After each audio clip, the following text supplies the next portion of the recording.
आप सुन रहे थे मेरे साथ पसंदीदा औरत, भाग 30। सुरभि ने जैसे ही दरवाज़ा खोला, सामने खड़े लोगों को देखकर उसके चेहरे का रंग उड़ गया और वह हक्की बक्की रह गई। सामने इस बार अनिकेत नहीं बल्कि सुरभि के मम्मी, पापा, चाचा, फूफा और उसका भाई खड़ा था और सभी बहुत गुस्से में थे। अचानक घर वालों को सामने देखकर सुरभि के मुंह से कोई बोल नहीं फूटे। वह बस हक्की बक्की सी सबको देखती रही। खड़ी खड़ी देख क्या रही हो? अंदर जाओ और इसका सामान लेकर आओ, सुरभि के पापा ने सुरभि की मम्मी से कहा। सुरभि की मम्मी सुरभि को घूरते हुए अंदर चली गई। सुरभि ने अपने पापा से कहा, ये सब क्या है पापा, और आप लोग यहाँ क्या कर रहे हैं? आप आ रहे हैं, आपने बताया भी नहीं, और ये मेरा सामान लाने को क्यों कहा आपने? सुरभि, तुम्हारी परवरिश में हमसे कोई कमी रह गई जो हमारी पीठ पीछे तुम ये सब कर रही हो? सुरभि के पापा ने कहा। तुमने एक बार भी भाई साहब और हमारी इज्जत के बारे में नहीं सोचा? चाचा ने कहा। मैंने तो पहले ही कहा था, लड़की है, इसे घर से दूर नौकरी करने मत भेजो, लेकिन किसी ने मेरी बात नहीं सुनी। अब बेटी यहाँ जो गुल खिला रही है वो भी देख लीजिए, फूफा ने कहा। जबान संभाल कर बात कीजिए फूफा जी, ऐसा तो मैंने क्या कर दिया जो आप लोग ये सब कह रहे हैं? सुरभि ने गुस्से से कहा। चाचा ने अपना फोन सुरभि के सामने करके कहा, ये क्या है? कौन है ये लड़का जिसके साथ दिन रात घूम रही हो तुम? सुरभि ने चाचा के हाथ से फोन लिया और देखने लगी। चाचा के फोन में उसके और सिद्धार्थ के साथ कुछ फोटोज थे। हर फोटो के साथ ही सुरभि के चेहरे पर उलझन के भाव झिलमिलाने लगे। सुरभि ने देखा ये वही फोटोज थे जब सुरभि और सिद्धार्थ की बार बार मुलाकात हुई थी। सुरभि ने हैरानी से अपने पापा की तरफ देखा जो कि गुस्से से सुरभि को घूर रहे थे। सुरभि ने घबराहट में कहा, पापा पापा आप जैसा सोच रहे हैं वैसा कुछ नहीं है। सुरभि की मम्मी सुरभि का सामान बैग में भरकर ले आई थी, इसलिए सुरभि ने कहा, आपने मेरा सामान क्यों पैक किया है? तुम अभी और इसी वक्त हमारे साथ उदयपुर चल रही हो, सुरभि के पापा ने कठोर स्वर में कहा। सुरभि ने सुना तो हैरानी से अपने पापा को देखा और कहा, पापा पापा ये आप क्या कर रहे हैं? प्लीज आप एक बार मेरी बात सुन लीजिए, आप लोग जैसा समझ रहे हैं वैसा कुछ नहीं है। मुझे कुछ नहीं सुनना, जो बातें होगी उदयपुर चलकर होगी। सुरभि के पापा ने अपना फैसला सुना दिया। उन्होंने सुरभि को अपनी सफाई देने का मौका ही नहीं दिया और सब मिलकर जबरदस्ती उसे वहां से ले गए। सुरभि का फोन कमरे में बिस्तर पर ही पड़ा रह गया। सुरभि के चाचा ने फ्लैट को ताला लगाया और सब वहां से निकल गए। आसपास के फ्लैट वालों ने सुरभि और उसके साथ कुछ लोगों को देखा और सब आपस में खुसर फुसर करने लगे। सभी नीचे खड़ी गाड़ी में आ बैठे और सुरभि को जबरदस्ती गाड़ी में डालकर वहां से निकल गए। सिद्धार्थ का घर सिरोही। सुबह सुबह सिद्धार्थ अपने ऑफिस जाने के लिए तैयार हो ही रहा था कि उसके फोन पर सुरभि का मैसेज आया। सिद्धार्थ ने देखा कि सुरभि ने आज पहली बार उसे अपनी फोटो भेजी है तो वह खुश हो गया। उसने देखा सुरभि इस तस्वीर में कुछ ज्यादा ही प्यारी लग रही है।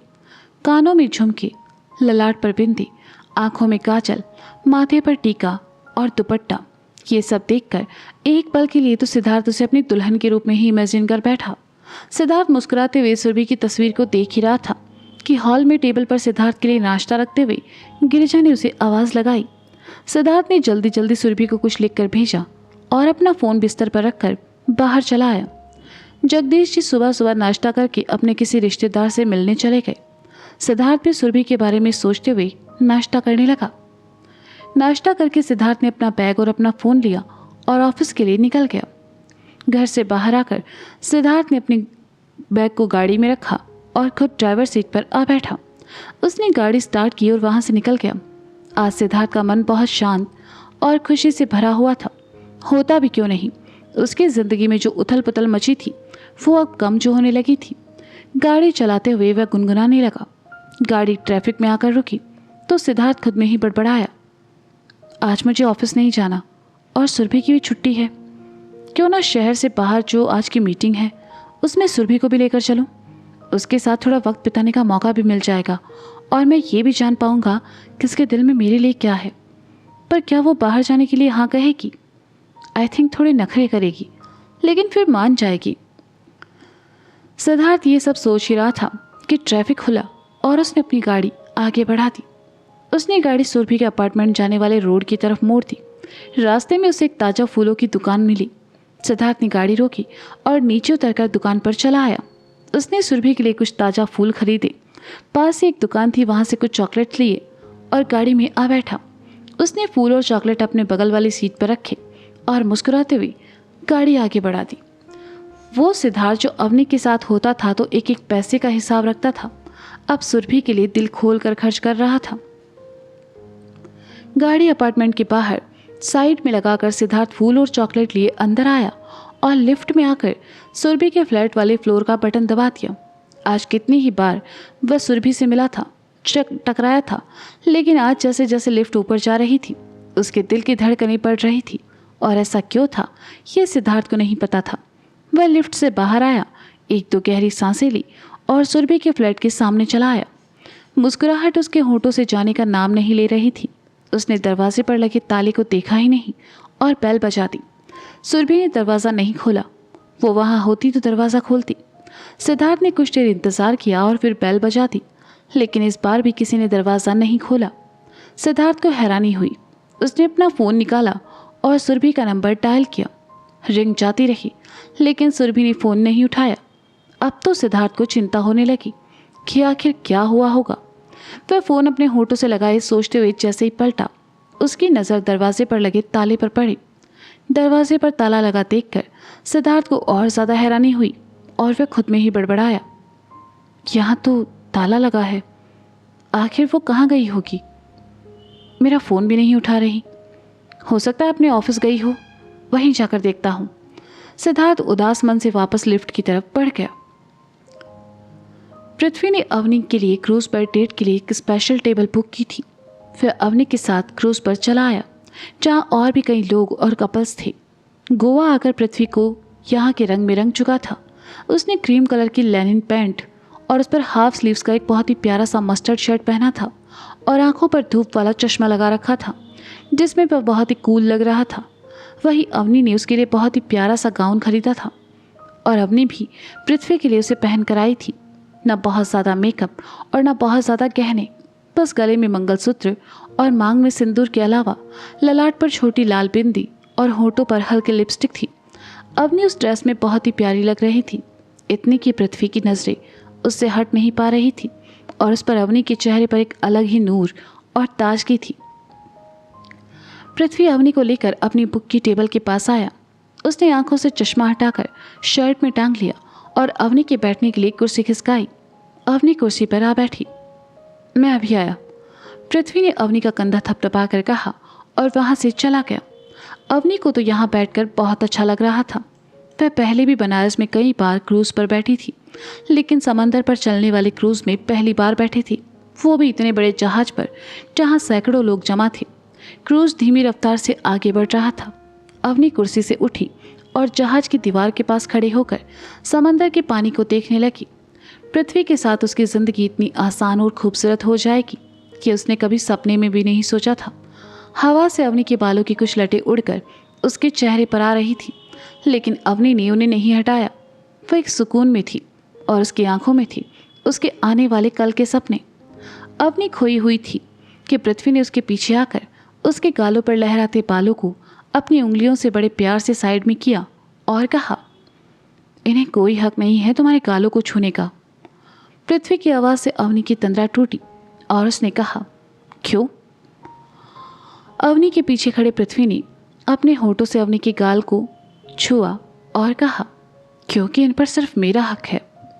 अवनी ने सुना तो मुस्कुराई। अब वह पहले की तरह घबराती नहीं थी, ना ही पृथ्वी से दूर जाती थी, बल्कि अब तो वह चाहती थी कि पृथ्वी उसके आसपास ही रहे।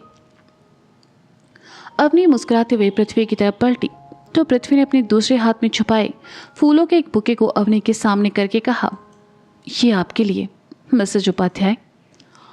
पृथ्वी के हाथ में इतने प्यारे फूल देखकर अवनी का चेहरा खुशी से खिल उठा और उसने कहा, ये मेरे लिए हैं? जी मैडम जी, आप ही के लिए हैं। वैसे भी तुम्हें फूल बहुत पसंद है ना, इसलिए, पृथ्वी ने प्यार से कहा। अवनी मुस्कुराते हुए प्यार से उन फूलों को छूने लगी। ये देखकर पृथ्वी ने कहा, याद है अवनी, जब मैं पहली बार तुमसे मिलने सिरोही आया था और मैंने तुम्हें फूल दिए थे तो उन्हें देखकर तुम रोने लगी। हाँ, कितनी जान जली थी मेरी उस दिन तुम्हारी आंखों में आंसू देखकर। वो दिन मैं कैसे भूल सकती हूँ पृथ्वी। अवनी ने पृथ्वी की तरफ देखकर कहा, और ये कहते हुए सहसा ही उसके चेहरे पर उदासी के भाव तैर गए, क्योंकि उस दिन के बाद से ही तो अवनी और पृथ्वी की जिंदगी में मुश्किलें आई थी। पृथ्वी ने अवनी का उदास चेहरा देखा और कहा, हाँ, भूला तो मैं भी नहीं हूँ। तुम्हारे लिए उस दिन सिद्धार्थ से मार भी तो खाई थी मैंने। पृथ्वी की बात सुनकर अवनी ने उसकी तरफ देखा तो पृथ्वी ने कहा, उस दिन मैंने पहली बार तुम्हारी आंखों में अपने लिए प्यार देखा था और फिर ये ठान लिया कि चाहे कुछ भी हो जाए, तुम्हारे नाम के आगे तो मैं अपना नाम लगा कर ही रहूंगा। हंसी, नाउ यू आर अवनी पृथ्वी उपाध्याय। पृथ्वी की बात सुनकर अवनी उसके सीने से आ लगी। उसकी आंखों में आंसू देखकर पृथ्वी ने कहा, अरे तुम्हारी आंखों में ये आंसू किस लिए? अवनी, वो वक्त गुजर चुका है बेटा। हमारे आज में हम साथ हैं और हमेशा रहेंगे। पागल लड़की। अवनी पृथ्वी से दूर हटी और कहा, आप नहीं जानते पृथ्वी, आपने मुझे एक नई जिंदगी दी है और इस नई जिंदगी के लिए मैं आपकी हमेशा शुक्रगुजार रहूंगी। तुम्हारा पेट ये सब बातें करके भर जाता है क्या? पृथ्वी ने बड़े प्यार से कहा। अवनी ने नामी गर्दन हिला दी तो पृथ्वी ने उसे कुर्सी पर बिठाया और कहा, अरे तो फिर बैठो ना, कुछ खाते हैं, सुबह से मैंने कुछ नहीं खाया है। अवनी ने सुना तो अपनी आंख के किनारों को साफ किया और पृथ्वी की तरफ देखकर बोली, कुछ ऑर्डर करें? पृथ्वी ने कहा। अवनी ने हामी में गर्दन हिला दी। पृथ्वी मुस्कुराया और दोनों के लिए खाना ऑर्डर करने लगा। मौर्य ग्रुप, नवी मुंबई। जयदीप ने पृथ्वी के कहने पर नीलेश को उसकी जगह दे दी और नीलेश ने भी अपना काम शुरू कर दिया। नीलेश इस कंपनी में क्यों आया था ये बात कोई नहीं जानता था और यही बात जयदीप को परेशान भी कर रही थी, लेकिन वह सीधे सीधे नीलेश से पूछ भी नहीं पा रहा था। अब तो जयदीप को पृथ्वी के पास मुंबई आने का इंतजार था ताकि वह उससे मिलकर ये जान सके कि ये सब क्या हो रहा है। नीलेश के कहने पर जयदीप ने अपनी 6 डील्स कैंसिल तो कर दी, लेकिन इससे उसकी कंपनी को बहुत बड़ा नुकसान होने वाला था और इसी बात की चिंता उसे सताई जा रही थी। वह परेशान सा अपने कैबिन में बैठा इसी बारे में सोच रहा था कि तभी अंकित कुछ फाइल्स लेकर आया और जयदीप की टेबल पर रख कर कहा, सर, ये कुछ फाइल्स हैं, नीलेश चाहता है कि आप एक बार इन्हें पढ़ लें और साइन कर दें। जयदीप अपने ही ख्यालों में डूबा हुआ था। उसने अंकित की बात को सुना ही नहीं। जयदीप की तरफ से कोई जवाब न पाकर अंकित उसकी तरफ आया और कहा, सर, आर यू ओके? अंकित की आवाज़ से जयदीप की तंद्रा टूटी और उसने रुआंसा होकर कहा, तुम्हारे दोस्त के होते मैं ओके कैसे हो सकता हूँ? आप पृथ्वी की बात कर रहे हैं? अंकित ने पूछा, क्योंकि इस ऑफिस में उसका एक ही दोस्त था। जयदीप ने हामी में गर्दन हिलाई तो अंकित ने कहा, अब क्या किया उसने? जयदीप ने सुना तो अपनी जगह से उठा और अंकित के सामने आकर थोड़ा ऊंचे स्वर में कहा, क्या किया?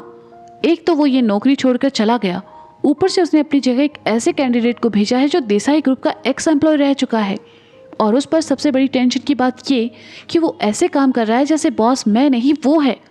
उसने आते ही देसाई ग्रुप से हुई 6 डील्स को कैंसिल करवा दिया। ऐसे तो वो मुझे रोड पर ले आएगा।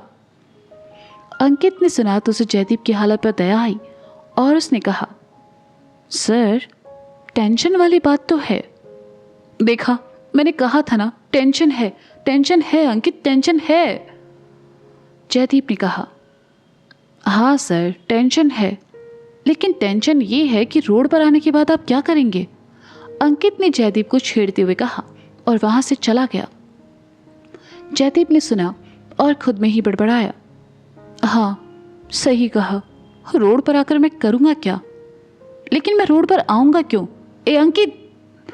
जयदीप ने अंकित के कहने के लिए सर उठाया, लेकिन तब तक अंकित वहां से जा चुका था। तो दोस्तों, क्या सुरभि के घर वाले समझेंगे सुरभि के साथ सिद्धार्थ का रिश्ता और अपनाएंगे उसे? क्या इस डेट के जरिए पृथ्वी करेगा अवनी के सामने अपने असीम प्यार का इजहार? क्या पृथ्वी और नीलेश मिलकर सच में ले आएंगे जयदीप को रोड पर? जानने के लिए सुनते रहिए पसंदीदा औरत सीजन 3 मेरे साथ। नमः पार्वती पते हर हर महादेव शंभु।